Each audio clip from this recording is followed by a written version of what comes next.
विद्यार्थी मित्र होऊन भारतीय संविधानासमोरील आव्हानांची चर्चा करत असताना अनेक आव्हानांची चर्चा आपण मागील दशकापासून करत आहोत। आजच्या या तासिकेमध्ये आज आपण वाढती धर्मांधता या आव्हानांचा चर्चा करणार आहोत। खऱ्या अर्थानं भारत हे धर्मनिरपेक्ष राज्य आहे। भारतामध्ये कोणत्याही स्वरूपाचा अधिकृत असा धर्म राज्य पुरस्कृत त्या ठिकाणी नाही। सर्व धर्म समान आहेत। प्रत्येक व्यक्तीला आपल्या धर्माचे आचरण विचरण करण्याचा अधिकार आहे। याबरोबरच धार्मिक प्रसार करण्याचा देखील अधिकार आहे। यासाठी धार्मिक प्रार्थनास्थळ उभारणे करायचा अधिकार देखील त्या ठिकाणी भारतीय संविधानाने दिलेला आहे।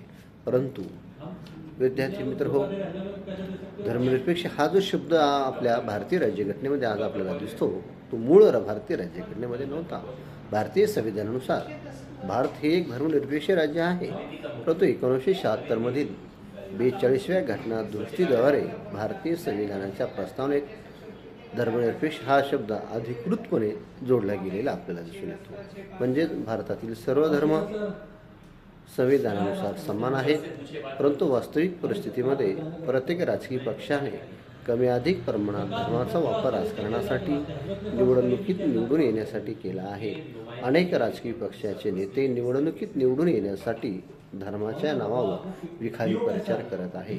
यामुळे आपलाच उमेदवार निवडून मतदान करत असताना नेते ज्या भागात ज्या धर्माची लोकसंख्या जास्त आहे त्याच भागात त्या धर्माचे उमेदवार निवडून येताना आपणास दिसतात। वाढती धर्मांध वृत्ती ही भारतीय संविधानासमोर एक आव्हान ठरत आहे। संस्थात्मक कमकुवतता भारतीय संविधानानुसार देशाचा विकास करण्यासाठी अनेक शासकीय, निमशासकीय व खाजगी संस्थांची निर्मिती करण्यात आली आहे। यामध्ये 73व्या घटना दुरुस्तीनुसार जिल्हा परिषद, पंचायत समिती, ग्रामपंचायत यांची निर्मिती त्या ठिकाणी करण्यात आलेली आहे। परंतु ह्या ज्या काही स्थानिक स्वराज्य संस्था आहेत, या स्थानिक स्वराज्य संस्थेचा कारभार जर आपण बघितला तर त्या ठिकाणी कुठंतरी एक संस्थात्मक कमकुवतता दिसून येत आहे। मागील या स्थानिक स्वराज्य संस्था जिल्हा परिषद असेल, ग्रामपंचायती असतील किंवा महानगरपालिका आणि नगरपालिका असतील, यांच्या 3 ते 4 वर्षापासून निवडणुकाच त्या ठिकाणी शासनाने घेतलेल्या नाही। ही एक महत्त्वाची बाजू त्या ठिकाणी आपल्याला लक्षात घ्यावी लागेल। व संस्थात्मक कमकुवतपणा आपण जे लोकशाहीचे विकेंद्रीकरण करायचं म्हणतो, ते विकेंद्रीकरण करण्यामध्ये कुठंतरी आपण कमी पडत असताना आपल्याला दिसून येतं। आणि याबरोबरच अनेक संस्था, शैक्षणिक संस्था असेल, राष्ट्रीयकृत बँका, राष्ट्रीयकृत बँका असतील, सहकारी कारखाने, सूतगिरण्या सहकारी तत्वावर चालणारे, यांना कुठंतरी एक ओहोटी किंवा यांच्यामध्ये एक तत्वांची कमकुवतता त्या ठिकाणी आपल्याला दिसून येते। एकीकडे सहकारानं एक प्रकारचा खूप मोठा भारताच्या विकासाला हातभार लावलेला आपल्याला त्या ठिकाणी दिसून येतो। परंतु आज या संस्थांच्या कार्याचा जर आपण आढावा घेतला तर त्या संस्था आपल्या जबाबदाऱ्या पूर्ण करण्यात अपयशी ठरत असताना आपल्याला दिसून येतात। यामुळे देशाच्या विकासासाठी एक खीळ बसलेली आपल्यास त्या ठिकाणी दिसून येते। त्यानंतर केंद्र राज्य संघर्ष हा एक भारतीय संविधानापुढील आव्हान। खऱ्या अर्थानं भारत हे संघराज्य आहे। एकीकडे प्रबळ असं केंद्र सरकार आहे, तर एकीकडे राज्य सरकारे आहेत। संघराज्य निर्माण होण्याचे जे काही 2 पद्धती आहे, केंद्राकर्षी आणि केंद्रोत्सारी, या ज्या 2 पद्धती आहेत। भारताचं संघराज्य हे अमेरिका किंवा कॅनडा या देशाच्या राज्यघटनेवरून किंवा देशांच्या सरकारवरून घेतलेलं आहे, परंतु देशाचे जे संघराज्य आहे ती वेगळ्या स्वरूपाचे आहे। भारताचं जे संघराज्य आहे हे वेगळ्या स्वरूपाचं आहे। आपलं जे संघराज्य आहे केंद्राकडून राज्यांना सत्ता त्या ठिकाणी दिलेली आहे।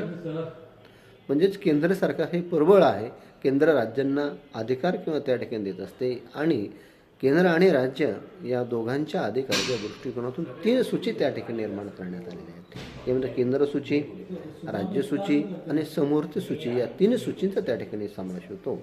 आज रोजी आपण जर बघितलं केंद्र सूचीमध्ये आज 99 विषयांचा समावेश त्या ठिकाणी होतो. राष्ट्राच्या दृष्टिकोनातून जे काही महत्त्वाचे विषय आहेत या संपूर्ण महत्त्वाच्या विषयांचा त्या ठिकाणी समावेश आहे. यामध्ये परराष्ट्र धोरण असेल, संरक्षण असेल, पोस्ट खाते असेल, असे केंद्रीय बाबी संदर्भातले जे आहे ते विषयांचा समावेश केंद्र सूचीमध्ये आहे. त्यानंतर स्थानिक जे प्रश्न असतात त्यामध्ये शिक्षण, आरोग्य, स्वच्छता, ग्रामविकास हे सर्व विषय राज्य सूचीमध्ये त्यांचा समावेश त्या ठिकाणी केलेला आहे. या सूचीमध्ये आज 61 विषयांचा समावेश होतो. मूळ राज्य सूचीमध्ये 66 विषय होते, म्हणजे 4 विषय आज हे कमी केले आणि ते केंद्र सूचीमध्ये वाढवलेले आपल्याला दिसून येतात. आणि एकेकाळी समवर्ती सूचीमध्ये 47 विषयांचा समावेश होता, ते देखील तेथील समवर्ती सूचीमध्ये विषय हे वाढ झालेले आपल्याला दिसून येते. आज 51 समवर्ती सूचीमध्ये आहेत. आणि समवर्ती सूचीमध्ये कायदा करण्याचा अधिकार केंद्र आणि राज्य दोन्ही सरकारांना आहे, परंतु एखादा कायदा जर राज्याने केला असेल आणि त्याच विषयावर केंद्रानं जर कायदा केला असेल तर केंद्राचा कायदा हा ग्राह्य धरला जातो आणि राज्याचा कायदा हा आपोआप त्या ठिकाणी बरखास्त होत असतो. या ठिकाणी नोंद घ्यावी लागते. म्हणजेच अधिकाराच्या दृष्टिकोनाचा विचार केला या तिन्ही सूचीमध्ये केंद्र सरकारला व्यापक स्वरूपाचे अधिकार त्या ठिकाणी देण्यात आलेले आहे. म्हणजे केंद्र सरकार जास्तीत जास्त बळकट कसं राहील हे धोरण त्या ठिकाणी आपण ठेवलेलं आपल्याला दिसून येतं. परंतु हे जर अधिकारी बघतो, आज आपण प्रत्यक्ष वास्तुस्थितीवर जर बघितलं केंद्र आणि राज्य यांच्यामध्ये अधिकाराच्या दृष्टिकोनातून अनेकदा संघर्षाची परिस्थिती उद्भवलेली आपल्याला दिसून येतं. मग ही परिस्थिती उद्भवण्याचं पाठीमागचं कारण म्हणजे राज्यपालांचा वेळोवेळी होणारा राज्याच्या राज्यकारभारामध्ये होणारा हस्तक्षेप हा होय. तर राज्यपाल हे केंद्र आणि राज्य यांना जोडणारा दुवा असतो, परंतु राज्याच्या राज्यकारभारात उगाच आपलं त्या ठिकाणी वजन वाढवण्यासाठी राज्यपाल त्या ठिकाणी भूमिका होतात. अशा वेळी मात्र संघर्षाची भूमिका त्या ठिकाणी निर्माण होत असते. एवढंच नव्हे, आर्थिक बाबतीमध्ये जर विचार केला राज्यांना केंद्र सरकारवरच बहुतांशी अनेक आर्थिक बाबतीमध्ये अवलंबून राहावं लागत असतं. केंद्राकडून अनेक निधी राज्यांना त्या ठिकाणी मिळत असतो. आपण वर्तमानपत्रावरून नेहमी वाचतो की राज्य सरकार हे केंद्र सरकारवर नेहमी विरोधी सरकार उरड करत असतात की आम्हाला आमच्या हक्काचा निधी केंद्र सरकारकडून दिला जात नाही. याशिवाय 356 जे कलम आहे राष्ट्रपती आणीबाणी लागण्याचं, राष्ट्रीय आणीबाणी राज्यामध्ये, ह्या आणीबाणीचा इंदिरा गांधी काळापासून सर्रासपणे वापर या 356व्या कलमाचा त्या ठिकाणी केला गेलेला आपल्याला दिसून येतो. अशा स्वरूपामध्ये अनेक संघर्षाची परिस्थिती त्या ठिकाणी केंद्र राज्य सरकारामध्ये निर्माण झालेली आपल्याला दिसून येते. म्हणजेच भारतीय संविधानासमोरील हे एक अत्यंत महत्त्वाचं आव्हानाच्या काळामध्ये निर्माण झालेलं आपल्याला दिसून येतं. केंद्र सरकार व घटक राज्य सरकार यांच्यात समन्वय असणं मात्र आवश्यक असते, परंतु अलीकडील काळात केंद्र सरकार आणि राज्य सरकार यांच्यात मोठ्या प्रमाणात बेबनाव वाढत आहे.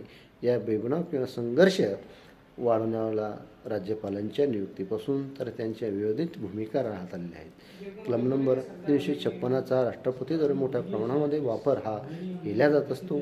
या अशा अनेक कारणामुळं केंद्र राज्य संघर्षामध्ये एक वाढ झालेली आपल्याला त्या ठिकाणी दिसून येते. त्यानंतर दुसरा घटक जो बघायचा आपल्याला तो म्हणजे लिंगभेद.